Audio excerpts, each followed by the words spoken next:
কিছু নাই। আমরা নেত্রী আসছে, তাই আমরা সন্তোষ থেকে আমরা কিছু লোক তার সাথে দেখা করতে আসছি।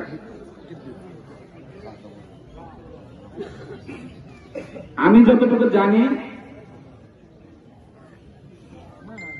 প্রেসিডেন্ট জিয়াউর রহমান এই দেশের গণতন্ত্রের 1 নাম্বার নেতা। বাংলাদেশে যদি গণতন্ত্র বললে কিছু থাকে, তার শুরুকার হল প্রেসিডেন্ট জিয়াউর রহমান। আমরা দীর্ঘ 17 বছর আমরা স্বাধীনভাবে আমার নিজের ভোটটা আমরা দিতে পারিনি। আজ এই ফ্যাসিস্ট সরকার বিদায় নেওয়ার পরে আমরা মরহুম প্রেসিডেন্ট জিয়া রহমানের তাকে স্মরণ করে আমরা সামনের দিনে গণতন্ত্রকে পুনরুদ্ধার করার জন্য আজকে এই আয়োজনের ব্যবস্থা।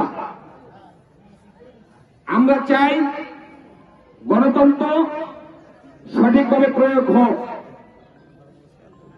আমার ভোট আমি দিব, যাকে খুশি তাকে দিব।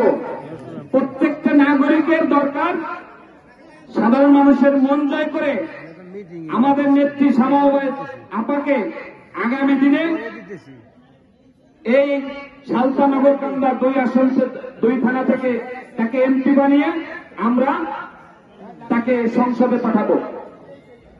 এই আশা ব্যক্ত করেই আমি আমার সংক্ষিপ্ত বক্তব্য শেষ করছি। আল্লাহ হাফেজ।